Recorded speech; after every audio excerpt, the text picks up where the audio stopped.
Yo, what is up, you guys? Apex Boom.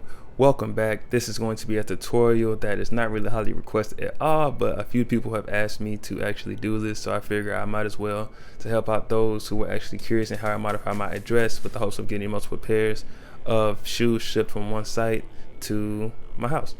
So, starting off, we're not going to waste any time getting right into it. We have our example address, 42 Rainbow Road. That's the original address that you have on file. So there are multiple ways to go about actually modifying this. The first way is actually having a spelling error within it. So you see how we have 42, then the Rainbow Road, and rainbow is spelled R-A-I-N-B-O-W. We can actually misspell rainbow so that it is R-A-I-N-B-O-E instead. So it's still rainbow, but instead of having a W at the end, it has an E at the end. So that is one way you could do it. Another thing you could possibly do if you want to, you guys see how at the end we have road as R-O-A-D.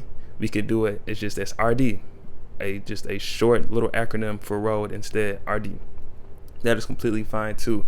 Now there's a lot of other ways you can go about actually misspelling this, quote unquote misspelling. You're purposely misspelling it. You can actually spell Rainbow Road R-E-I-G-N-B-O-W road. You can spell it that way as well, because technically it's still Rainbow Road even though it's spelled in a different way. And the last way is, of course, like I said before, R-E-I-G-N-B-O-E road. So that's already 4 different ways that you spell road automatically, and this is just going about the way of actually misspelling your address. So whenever you're doing this, you just 42, and for example, Rainbow Road spelled with a E instead of a W at the end, and that's it. Simple as that. The same goes for all of the other ways you could do it. It'll be 42 Rainbow Road with the R-E-I-G-N-B-O-W, or the other way. So that's one way. That's just one way that you can go about doing it, which I do as well. A lot of the times you can also do something like add an extra W at the end of it, at the end of rainbow if you want to, or you can add an extra R, or you can actually take something out, quote unquote accidentally, and do it that way as well, because as long as your zip code and your city is still the same, it still should get shipped to your house. All right, that's the first way. The second way we can go about doing this is through adding 3 random letters. Now for me personally, all of these methods, they all work. I can't really tell you honestly which methods work the best, because you have to try them all. Whenever you're running, you have to literally use all of these methods, because that is literally all I do. I use all of these methods, and whichever one sticks, it sticks. It all just depends. It is nothing that's already premeditated, that's calculated, because like I said, it all depends on Footsites at the end of the day. So when you're using 3 random letters, you can do it either in the front of your address or in the back of your address. So for example, if we had YTV 42 Rainbow Road, you could throw it that way. Or if you want to just do 42 Rainbow Road YTV, either way is completely fine.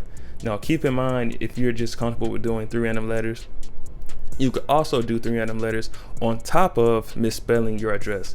So it's literally completely different. Just only thing you do not touch is your actual house number. You leave that alone. So how we have 42 is not touched at all. So just leave that alone for the most part. But that's literally just that's another way to do it. It's just 3 random letters. It's honestly simple. It's literally as simple as that. And like I said, you can mix and combine the methods if you want to. Like I said before, combining 3 random letters and misspelling your address if you want to. Only if you want to though.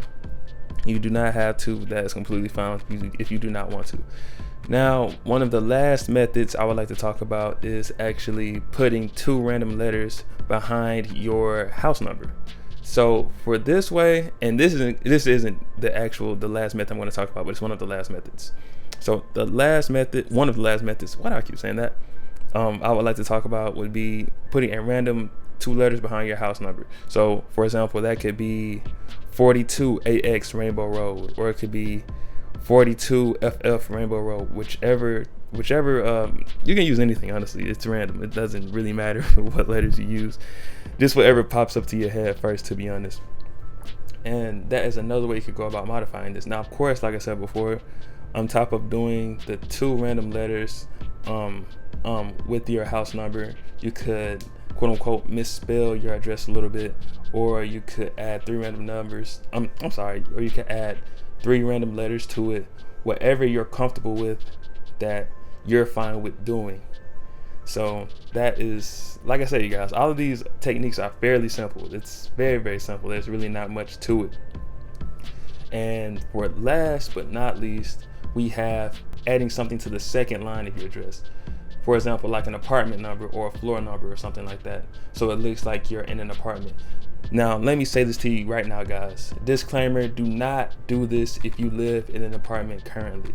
Because if you do this, it is going to be sent to somewhere else that isn't where you stay currently. So if you live in an apartment, do not do this method. Please do not do this. Your shoes will not arrive to your house. They will go elsewhere. I just wanted to give that disclaimer. So to proceed with this tutorial, now it's fairly simple. Like I said, all this stuff, it's very basic. It's very, very basic. So let's go with the original base address again, how we have 42 Rainbow Road. If you wanted to just leave that original address the way it is and you're not comfortable with actually modifying it anymore, you could just do 42 Rainbow Road, and into the second address line you could add, for example, floor A, or you could add, for example, floor 1A or apartment 1, apartment 1B or apartment 1D or whatever. Anything along those lines where it's just something that's inputted into the second address line so that it makes the address in its entirety unique. Now, keep in mind though, do not do this if you stay in an apartment, guys. I cannot stress that enough, because your shoes will not, or whatever you're ordering, it will not arrive at your doorstep. It will go elsewhere, to your neighbors, to, I don't know, someone else. I don't know. But do not do this if you stay in an apartment. Only do this if you stay in a house. If you stay in a residential house, or that anywhere that's not an apartment, basically. But yeah, you guys, for the most part, it's fairly simple. I use all of these methods. Like I said, whenever you're running for Footsites, you want to make sure you use all of these methods, because you never know which ones will actually work effectively and which ones will not. When it comes to your email address, you have to make sure that you can't use the same email for more than one checkout on the same site. So that has to be unique as well. So a lot of the times people have different methods when it comes to this too. They'll either use literally random Gmails, which sounds crazy, but it works for some people. It's not really too much I can speak on about it, because I don't do it myself personally. I use a catch-all email, so I just hook that up. For example, if I have something like apexboom at 1234567.com, I could do that. I could do apexboom plus 3784 at 1234567.com. I can literally come up with unlimited amounts of email addresses, because it's all going to be forwarded to my original email address. So for this, I would honestly just recommend using a catch-all. Granted, you do have to pay for it, but it can be a very, very small fee. It doesn't have to cost that much at all.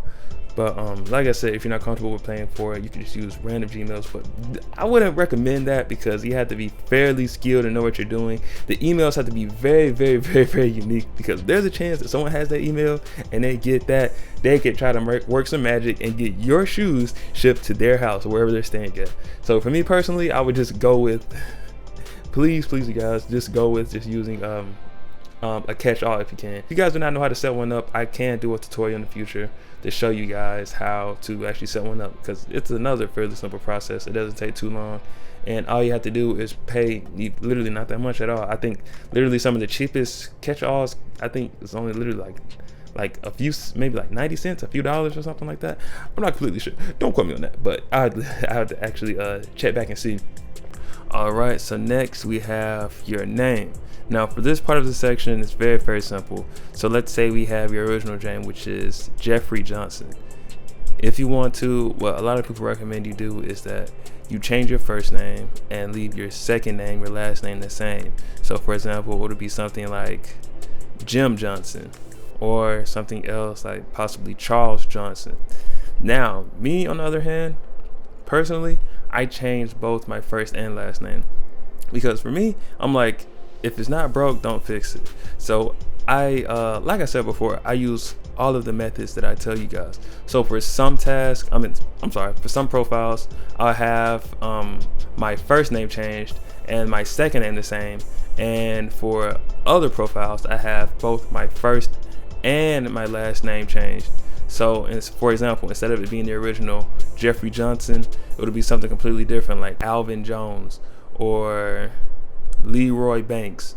This is something that's completely different, because honestly, I've gotten all pairs shipped, including profiles that had both my fake first name and real last name, and then a fake first and last name.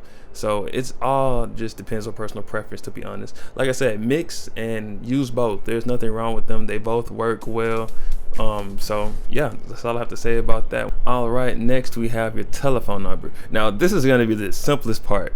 You want to simply use a fake number, a random number. As long as the number has your area code, the rest of it can be literally just random numbers. For example, if you stay in the area code of like 305, then don't use your actual number.